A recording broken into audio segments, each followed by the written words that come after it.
नमस्कार, मैं हूं निकिता और आप देख रहे हैं सत्यहिंदी.com।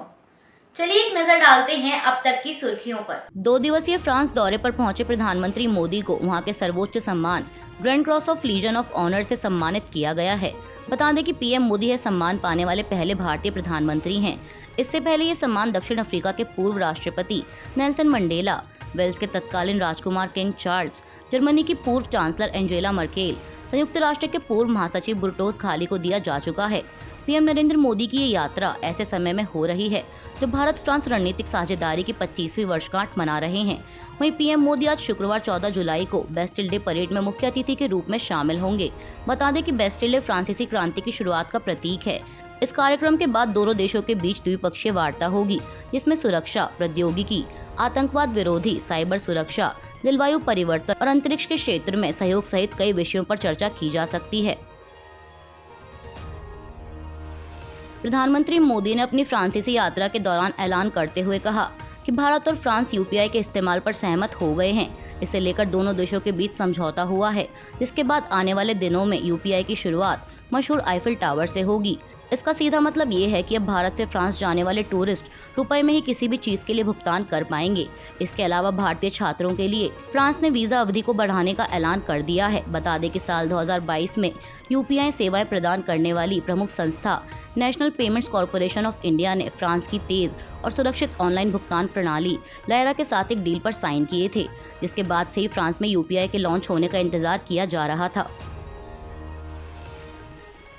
भारत में चंद्रयान 3 मिशन का इंतजार आखिरकार आज 14 जुलाई शुक्रवार को खत्म होने वाला है। भारतीय अंतरिक्ष अनुसंधान संगठन आज शुक्रवार को चंद्रयान 3 को लॉन्च करेगा।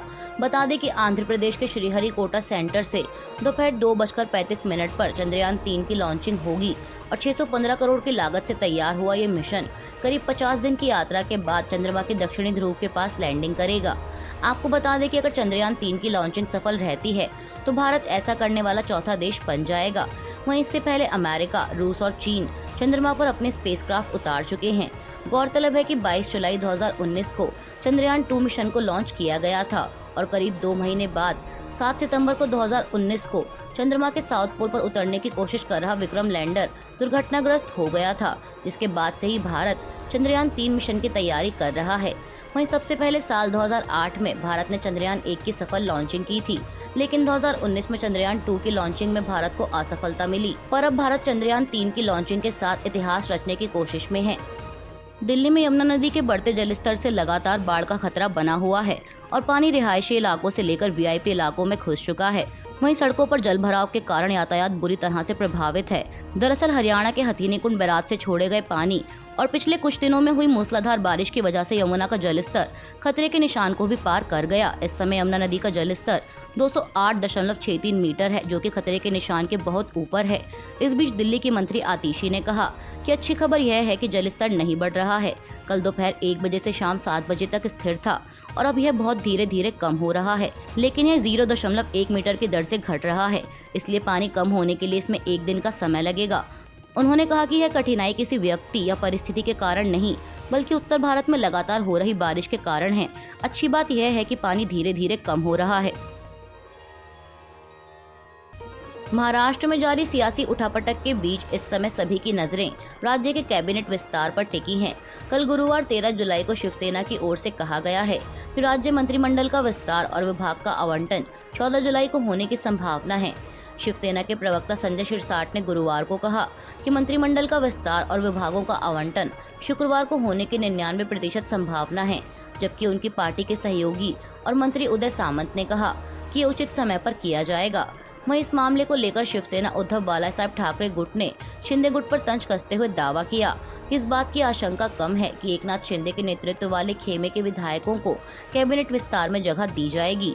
दरअसल एनसीपी के वरिष्ठ नेता अजीत पवार और उनकी पार्टी के 8 अन्य विधायकों ने बगावत करते हुए 2 जुलाई को महाराष्ट्र सरकार में मंत्री पद की शपथ ली, जिसके बाद से शिवसेना बीजेपी गठबंधन सरकार में एनसीपी के विधायकों के शामिल होने से विभागों के आवंटन को लेकर खींचतान शुरू हो गई। वहीं अब इस पर कटाक्ष करते हुए महाराष्ट्र विधान परिषद में विपक्ष के नेता और शिवसेना उद्धव बालासाहेब ठाकरे नेता अंबादास दानवे ने कहा कि बीजेपी के लिए उन लोगों को संतुष्ट करना मुश्किल होगा जिन्हें उन्होंने तोड़ा है। ये असंभव नहीं नहीं है, लेकिन तीनों पार्टियों के विधायकों की उम्मीद को पूरा करना बहुत मुश्किल है।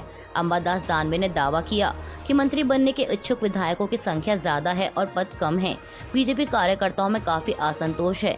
उन्होंने कहा कि ऐसे में कैबिनेट विस्तार एक चुनौतीपूर्ण काम होगा। महाराष्ट्र की सियासत में आए उबाल के बाद से ही राजनीतिक दलों के बीच बयानबाजी का दौर जारी है। इसी कड़ी में गुरुवार 13 जुलाई को मुख्यमंत्री एकनाथ शिंदे ने पूर्व मुख्यमंत्री उद्धव ठाकरे पर निशाना साधते हुए कहा कि लोग जानते हैं कि कौन धोखा दे रहा है और कौन वफादार है। महाकलंक तो आपने 2019 में लगाया था। अब डिप्टी सीएम देवेंद्र फडणवीस को कह रहे हैं कि वो कलंकी हैं। आपको बता दें कि हाल ही में देवेंद्र फडणवीस के गृहनगर नागपुर में शिवसेना उद्धव बालासाहेब ठाकरे के प्रमुख उद्धव ठाकरे ने कार्यकर्ताओं को संबोधित करते हुए कहा था कि बीजेपी नेता फडणवीस नागपुर पर एक कलंक हैं, क्योंकि उन्होंने कहा था कि वह एनसीपी के साथ गठबंधन नहीं करेंगे, लेकिन फिर भी उन्होंने ऐसा किया।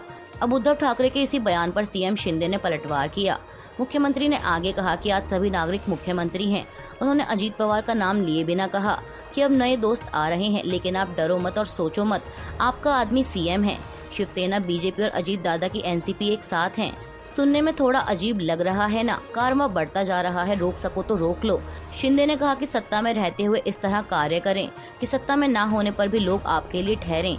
अपने लिए तो हर कोई जीता है, लेकिन सच्चा इंसान वो है जो दूसरों के दर्द को कम करने के लिए काम करता है। उन्होंने कहा कि घर पर बैठे व्यक्ति को हमारे किए गए काम के बारे में कैसे पता चलेगा। अभी के लिए बस इतना ही। बाकी की खबरों के लिए बने रहिए सत्यहिंदी.com के साथ।